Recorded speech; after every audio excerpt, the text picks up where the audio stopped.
Oi, gente. Eu me chamo Caliane Vicente, eu sou psicóloga clínica e especialista em saúde mental.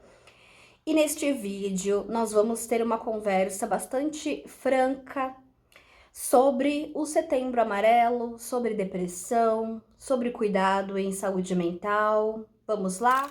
Para quem já está acompanhando aqui o meu perfil, seja aqui no YouTube ou mesmo no Instagram, por exemplo, vocês já estão entendendo que a minha proposta de trabalho aqui no virtual é, de alguma forma, colocar aí algumas indagações mais críticas, certo?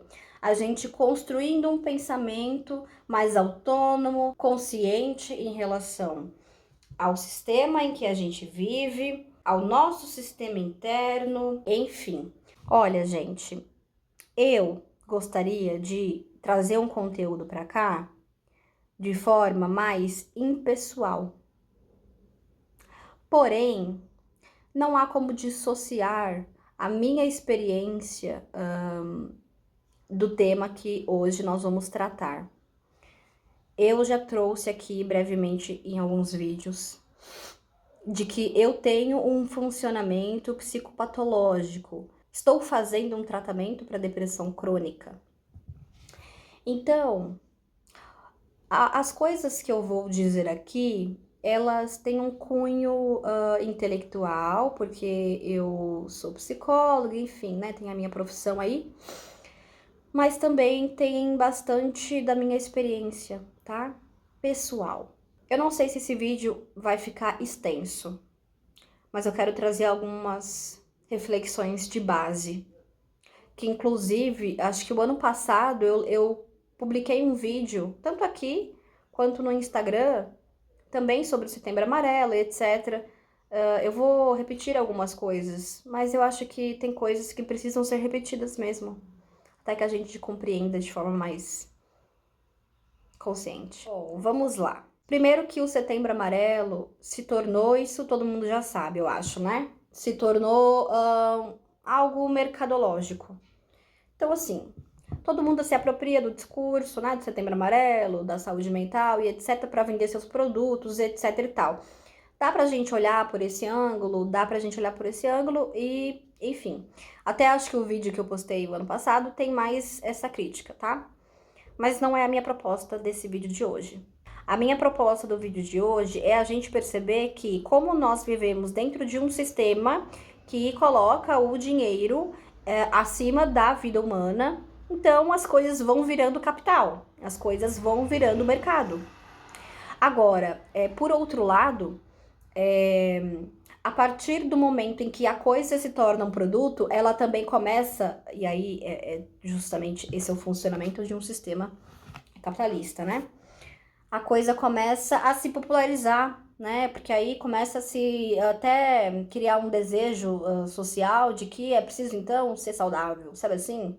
Então, falar sobre Setembro Amarelo, sobre depressão, tipo, tem esse cunho também, né, gente, de divulgação, de like, de não sei o que e tal. Mas ao mesmo tempo, tem uma outra demanda social que começa a se tornar mais acessível falar sobre isso. De uma certa forma, dilui, eu não tô dizendo se isso é bom ou ruim, mas dilui a demanda social de tabu em cima da pauta. Então, se antes ninguém falava sobre depressão, ideação, agora se fala. Se é dito de forma ética ou não é uma outra coisa, mas se fala. E esse ano tem muitos artistas também que estão trazendo a público, de forma bastante vulnerável e honesta, as suas condições de saúde mental. E isso é importante, gente, porque esses artistas, essas pessoas que são famosas, elas muitas vezes ocupam um lugar de idealização social. Os meros cidadãos, vamos dizer assim, comuns, a gente é como se criasse um distanciamento, né? Caramba, tal, um endeusamento daquela figura. Isso também é ruim, tá? Porque a gente modifica um pouco o outro. Mas ocorre que então quando o outro diz, olha gente, né, eu sou um ser humano, eu passo por isso, eu sofro de tal maneira, etc, etc, e não se apropria dessa projeção, né, se torna, se mostra de forma humana, se mostra de forma real, se cria um outro senso de identificação, se cria, pode-se criar também admiração, inspiração para que outras pessoas também olhem para si com mais cuidado, percebam que está tudo bem ser vulnerável, está tudo bem, de uma certa forma, dizer que está adoecido. Eu não vou dizer, gente, que tá tudo bem adoecer, porque aí eu acho que é a gente dar uma glamourizada, uma romantizada no adoecimento, no mal-estar. Não tá tudo bem a gente adoecer. Mas considerando que essa é a realidade e a gente adoece, porque a realidade ela não é bonitinha e fofinha. A gente adoece e considerando que o nosso trabalho é de cada vez mais conseguir lidar de frente com essa crueldade do real, então assumir para você mesmo que estou doente é um ato importante. E se responsabilizar por isso é duplamente importante. O que posso fazer então? Né? Então, em setembro, a gente começa a falar mais sobre depressão, por exemplo. É somente a depressão que pode levar a uma ideação suicida? Não, não é somente a depressão, mas são os estados depressivos que normalmente que tem maior influência de levar o sujeito a um pensamento de morte, ou a mesmo a uma idealização de morte, ou a um ato mesmo de pôr fim à sua existência. Então, vamos entender um pouco melhor sobre a depressão. Vamos dizer que a depressão é esse copo. Cada pessoa pode olhar por um ângulo, percebe?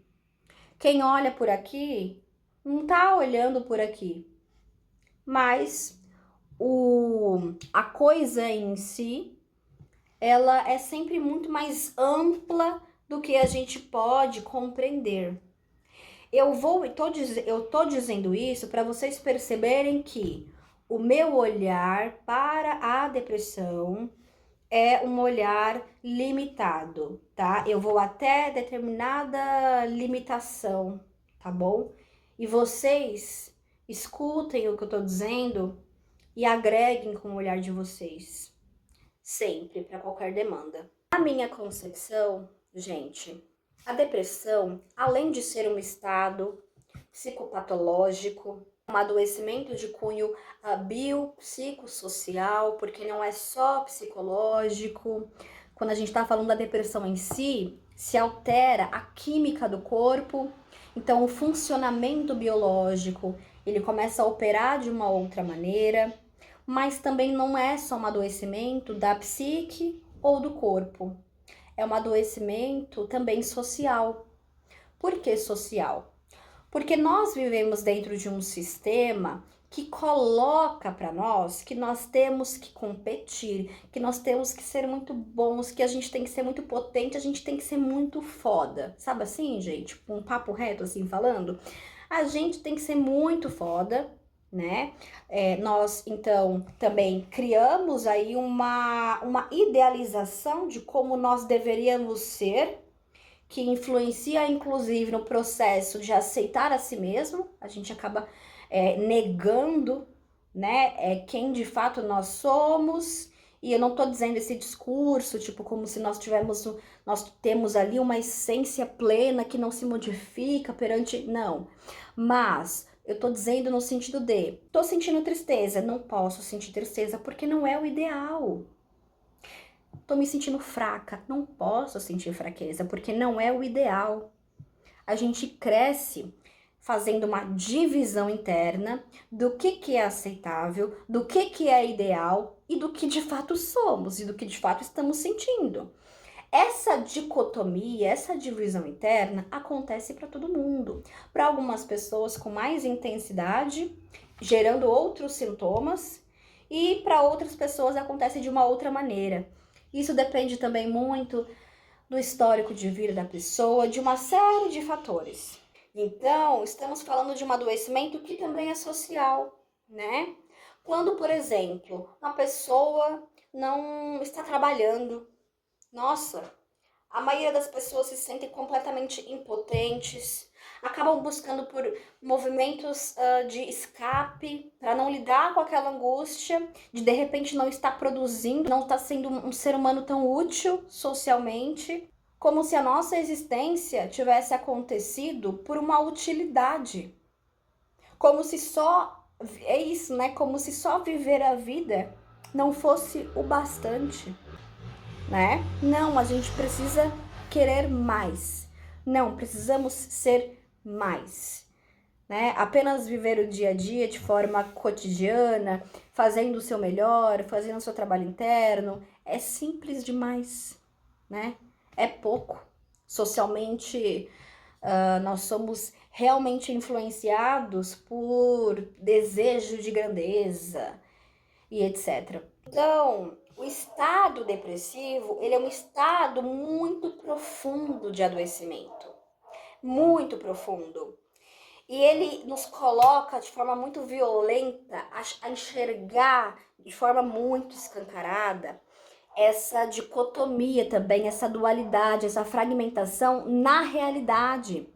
Não só dentro de nós, a gente acaba enxergando, isso fica em contraste, e é violento esse contraste, mas a gente também enxerga fora. Ao mesmo tempo que, imagina, uma profunda esperança, porque a vida também é boa, há coisas bonitas de se ver. Por exemplo, eu vou te colocar o que eu vejo de muito bonito, tá? Manifestações de amor, observar o movimento natural, tipo, dos animais, a natureza, bondade, atos de bondade. Para mim isso é muito bonito. Só que ao mesmo tempo que a gente enxerga escancarado, é nu e cru.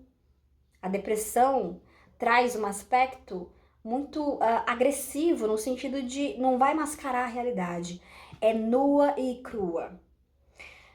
Ao mesmo tempo, a gente enxerga totalmente os atos de violência, de barbárie, de forma muito agressiva, internamente, de forma muito cruel. Para sustentar, gente, você precisa ter uma psique muito estruturada. E quem tem uma psique muito estruturada no século XXI, diante de tantas violências que a gente passa, né? Estamos falando de algo que é mortífero mesmo. Estamos falando de um adoecimento que nos coloca ao limite da vida, de questionamento, de entendimento da realidade. E de um tipo de adoecimento que também nos coloca no limite da morte, no sentido de que a gente acaba não tendo medo de olhar para esse aspecto, a gente se relaciona com esse aspecto. A gente se relaciona com essa dualidade no máximo da polarização de vida e morte. Muito difícil lidar com essa profundidade, tá? E aí, ficamos adoecidos, não sabemos lidar, pedir ajuda ou não sei o quê. Há um tabu social, então muitas pessoas que têm algum adoecimento psicológico pensam: nossa, mas será que todo mundo também funciona dessa maneira? Né? Nossa, mas parece que as pessoas estão conseguindo viver. Por que eu não consigo? Por que para mim é tão difícil? E não é todo mundo que funciona dessa maneira. Por isso que é muito importante a gente entender que saúde mental, a gente tá falando mais do que diagnóstico, gente. Não adianta você buscar um acompanhamento para você nomear o que você tem. Não é isso. Porque você pode nomear da maneira mais bela possível, mas a palavra não é a coisa. Nós precisamos integrar a experiência, mais do que racionalizar e criar um discurso bonito. Não adianta a gente buscar de repente um acompanhamento psicológico, psiquiátrico para entender. Será que eu tenho bipolaridade ou será que eu tenho. Tem pessoas que tem. Gente, pelo amor de Deus, tem pessoas que têm. Eu tô sendo bem honesta aqui, tá? E eu não tô julgando, mas assim, vamos ter uma crítica. Tem pessoas que têm mais de 10 diagnósticos. Gente, diagnóstico é uma construção da psiquiatria. Hoje, o que é dito como autismo, pode ser que daqui a um tempo já não seja mais autismo, tá? Ou a sociedade avance no sentido até mesmo de inclusão dessas subjetividades, desses outros funcionamentos, e a coisa não se torne mais vista de forma patológica. Então, nós temos que ter um olhar de que diagnósticos em saúde mental, estamos falando, na verdade, sobre modos de sistema, modos de operação diferentes. Eu gosto de fazer essa analogia de entender funcionamento psíquico de fato como operação, como sistema, como funcionamento, dinâmica psicológica, porque diz que assim, cada pessoa tem um funcionar, cada pessoa tem uma dinâmica, cada pessoa opera de determinadas maneiras diante de determinadas circunstâncias. Mas, em outras palavras, é o seu modo de ser. Talvez nós precisamos enxergar cada vez mais o nosso próprio modo de ser e aceitar cada vez mais o nosso próprio modo de ser do que construir o discurso sobre o modo de ser. E nós precisamos reestruturar a sociedade de forma mais acolhedora, de forma mais cuidadosa, que inclui o diferente, que aceita o diferente. Eu não sei nem se essa palavra inclui, inclusão ela é boa, porque ela já carrega em si a exclusão. E essa dualidade, né? Acho que a gente precisa transcender essa binariedade de pensamento, de experiência, de se relacionar. Nós precisamos construir cuidado. E não sabemos construir cuidado porque quem que ensinou, né? Nossos pais passaram por situações de violência e desamparo e desafeto e descuido. Os nossos avós, os nossos bisavós. Se você teve na sua vida uma figura de referência de bastante cuidado, eu fico bastante feliz por você. E acho, inclusive, que provavelmente você pode ter muito o que ensinar nas suas relações. Se você, por exemplo, cresceu num lar que não era tão violento, que tinha mais manifestações de amor, ensine ao outro o que é esse negócio de amor. Se tanto se fala, né? Parece algo romântico, não é romântico. Se trata de uma lógica que envolve cuidado, que envolve estrutura, solidez. Mas é importante, né, não ficar tão autorreferenciado e perceber que, infelizmente, a maioria das famílias se desenvolvem mais sob estruturas de violência do que de cuidado. Então, nós estamos falando de uma demanda social importante. Nós estamos falando sobre saúde mental em 2024. Não é o mesmo conceito de saúde mental de 1980, porque antes não tinha nem esse conceito, essa integração de corpo, né, e mente.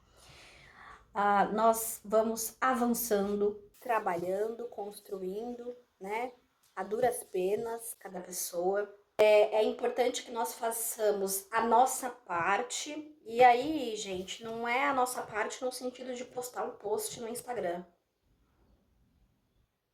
Pode fazer isso também, mas se você posta um post muito bonito no Instagram e na sua realidade do cotidiano você não se esforça em construir cuidado com você mesma e com as suas relações, então, assim, não é por aí, né? Não é por aí.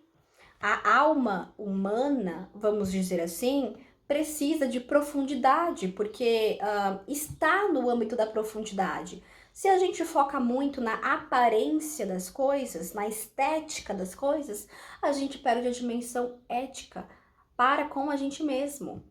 Então, Setembro Amarelo é sim, de repente, importante aproveitar esse gancho social, essa abertura, porque todo mundo tá falando. Então há uma abertura.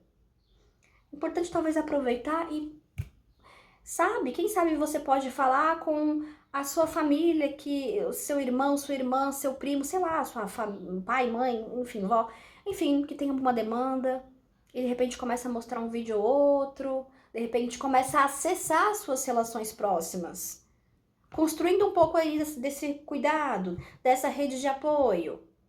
Quem sabe você não possa fazer isso por você?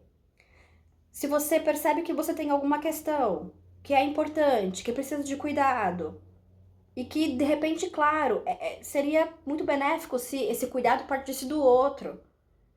Porque de fato, né, gente, vamos ser bastante honestos, somos seres de relação.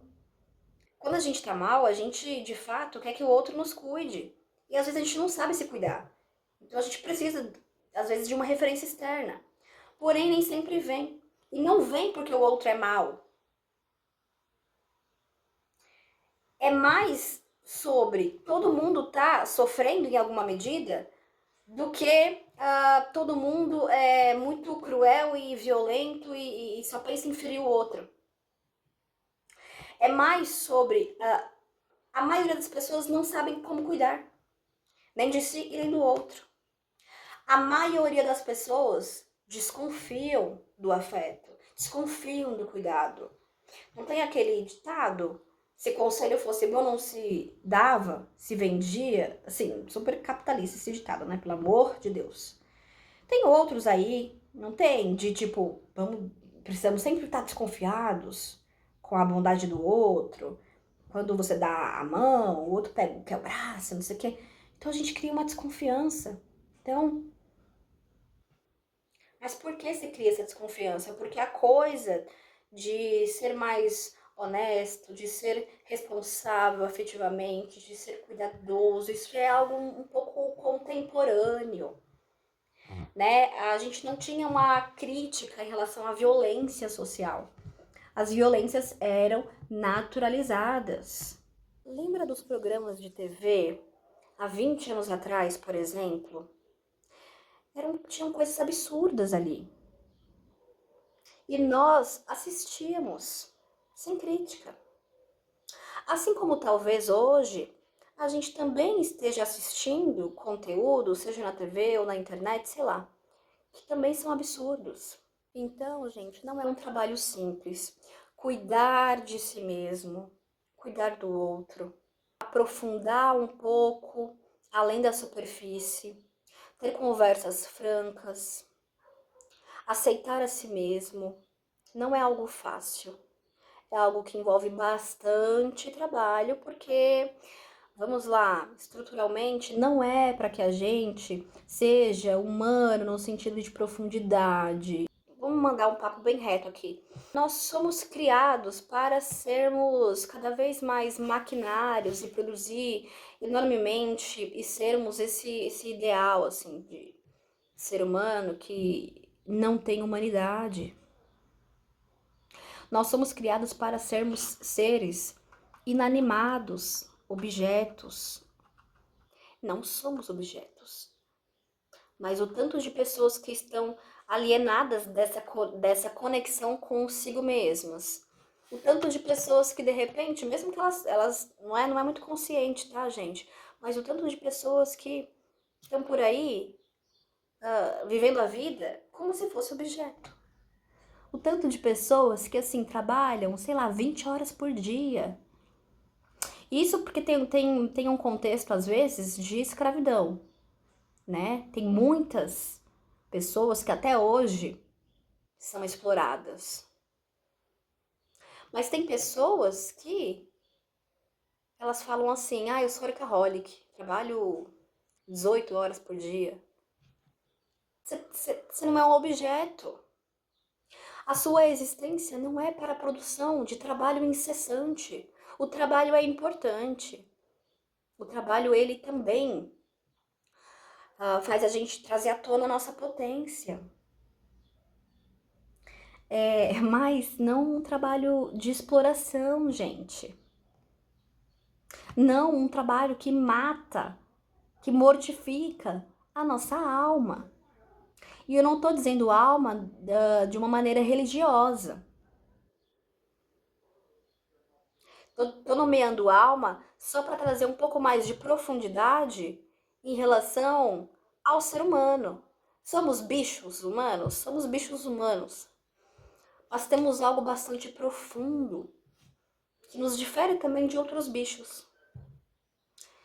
Vamos pensar alma para ficar talvez lúdico. Mas se sabe do que eu estou dizendo, né? Somos seres profundos.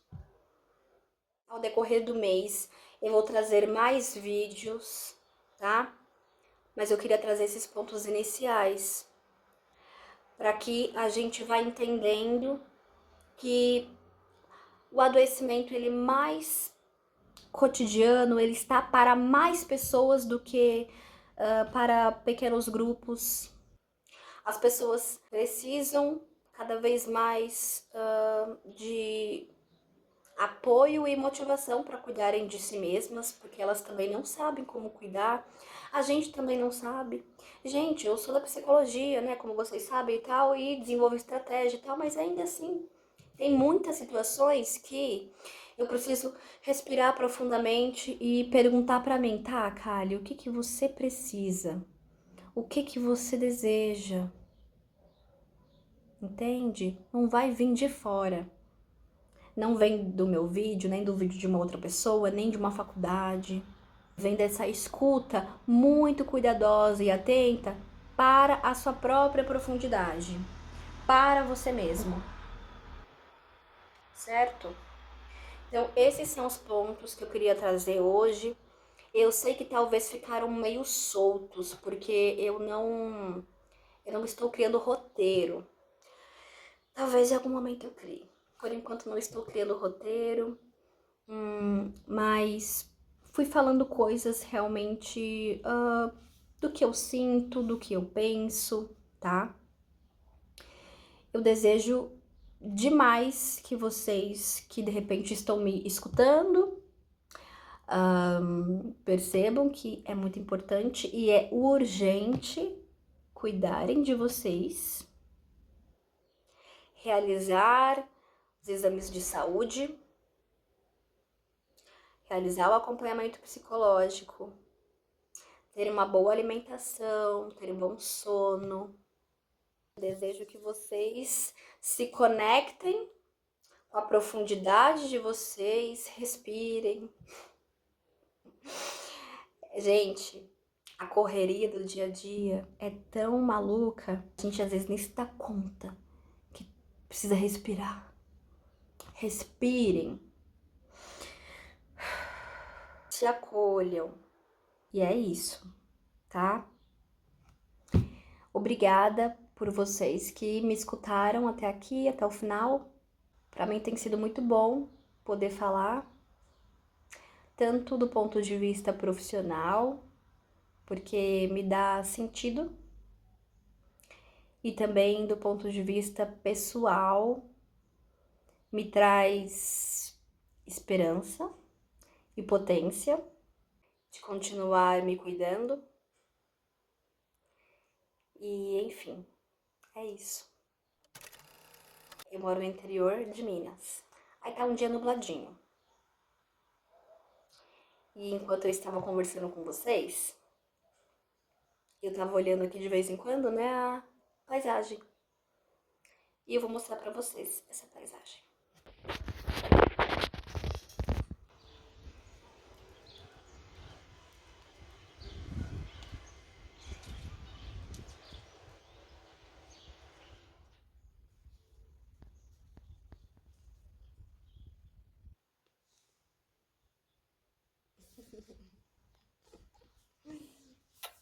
Beijo, gente.